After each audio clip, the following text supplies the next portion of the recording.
And it's time now to talk to Jon-Christopher, White House correspondent for Real Political News. JCB, good morning to you. Good morning. It's been one heck of a day, Clive. I was up early this morning ushering in the Prime Minister, Sir Keir Starmer, lovely man, and he did his duty and for God and country. And he also brought an invitation from His Majesty King Charles III to our leader, Mr. Trump. Absolutely. And what did you make of the two? How do you think they got on?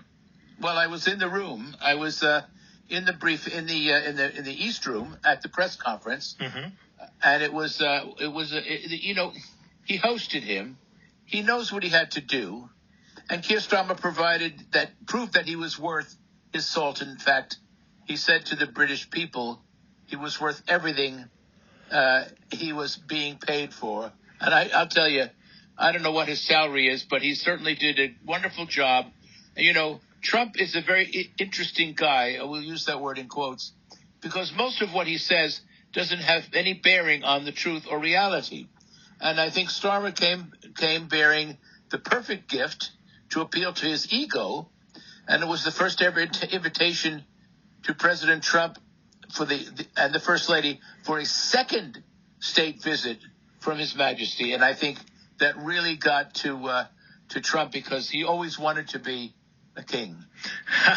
Well, yeah. Do you think that is the way to handle Trump then? Does it get you success to basically play his game? I mean, most people are saying Starmer played it really well. Others are saying, well, he was a bit of a poodle, really. He's just sort of being talked down to by the president. Do you think he played that game right? Is that what you have to do with Trump? I think Keir Starmer was a Rottweiler. He was a police dog. He was a German Shepherd. He was a fighting dog. He was fantastic. He was a perfect 10. And I think we saw Monsieur Macron on Monday. And, you know, the language of France is the language of diplomacy. And he's worked his way in and out of Trump's ego, and he did okay. And both Prime Minister and President Macron want Trump to remain in NATO. I mean, come on, you've got Putin breathing down their necks. I mean, what's next, Moldova?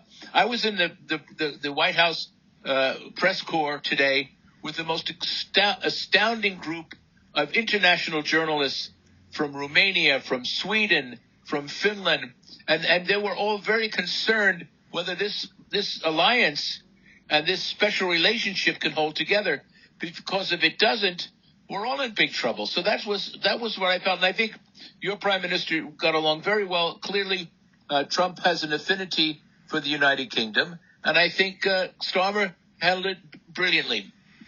Hats off. And I noticed that you mentioned all the journalists in the White House. They were trying very hard to find some division. They were asking a few awkward questions, trying to find where they had disagreements. But it seemed like Starmer and Trump weren't really having any of that. Well, first of all, one of the most brilliant questions was, and it's going to happen, we'll see tomorrow, was whether or not Trump will apologize to Volodymyr Zelensky tomorrow when he's at the White House. This is a trifecta, as we say in New York racing parlance. We had Macron on Monday, we had Starmer today, and we have Zelensky tomorrow. Now he said, will you apologize to Zelensky for calling him a dictator? And boy, did Trump. He was like Fred Astaire, the way he backed off, danced around that one. And, you know, earlier at the bilat, he said, did I ever say that? I don't remember saying that. Well, I asked him today, and he didn't answer it, and he looked rather silly because we got the video. And in a way, though, I thought the way he danced around it was quite clever, because he didn't want to do an outright lie. He can't deny something in that way, but he sort of quite cleverly said, oh, did I say that? And he left you, I thought, with the impression, well, he'll say anything if it's for a purpose, and if it helps his particular cause, and then he can go back on it later on. I mean, in the end, we've got to admit, haven't we, that he has got Zelensky in the room, he's got Putin in another room, and there seems to be some movement going on. Well, I've always appreciated your knowledge of American political system going back to Ronald Reagan. I think you probably were around for him. And you remember Nixon. I'm not going to put you too far back. But, when you say... Yes, I was at school during Nixon, but I do remember Watergate, yes. Yeah, of course you do. You're in your short pants. I was. But I have to say, you said a word that really just stood out in my mind. His cause. What is the cause? What is Trump's cause? The Trump's cause, including in all of this, is to save money, to give the money that he thinks he's saving by cutting these disastrous cuts in our federal government, as we spoke a few days ago about our civil service, cutting people and putting them out into the street. These are hardworking civil servants dedicated to this country. His cause is to put money in his own coffers and to pay his fat cat, rich Republican friends back for everything they're doing to him. It's a tax cut, which he calls a tariff, but it's a tariff is no tariff. He doesn't even know what the word tariff means. I had a lovely young lady from one of the newspapers today. She didn't understand tariff, and some fellow stood up and said, "Don't you realize that a tariff is not a tariff? It's basically it's imposed on the American consumer." Yeah, he wasn't having any of that. Yeah. No, he wasn't having any of that. But, for those, look, it'll be this. From now till the cows come home, as we say, he'll be always that way. There'll be his disciples who will agree with him no matter what he says. And there are those who are changing. And many Republicans are changing over and saying, well, wait a minute. I think we've had enough of this guy. Well, let me ask you, though, one point that he did make, he keeps, of course, understandably having a go at the last administration. And in terms of Ukraine, where were the peace talks? Why wasn't Joe Biden trying to find a peace rather than just continue a war? I mean, did he?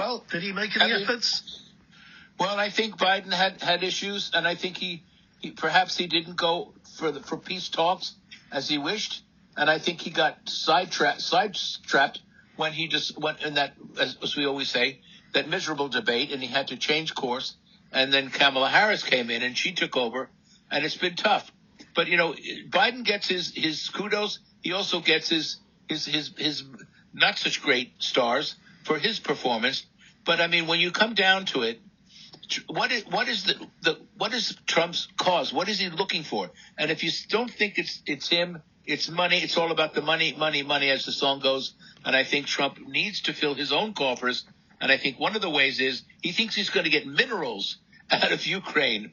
But the question is, and I think Starmer was brilliant with this, the backstop. What's going to happen if there's a pause or if there's a ceasefire? Do you think Vladimir Putin is going to stop where he is?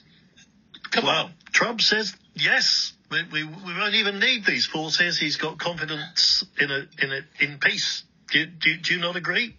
If you believe that, Clive, and I respect you more than almost anybody in the world, I got a bridge to sell you, and it's over the East River. JCV, good to talk to you. Thank you very much. Always a pleasure, Clive. Thank you.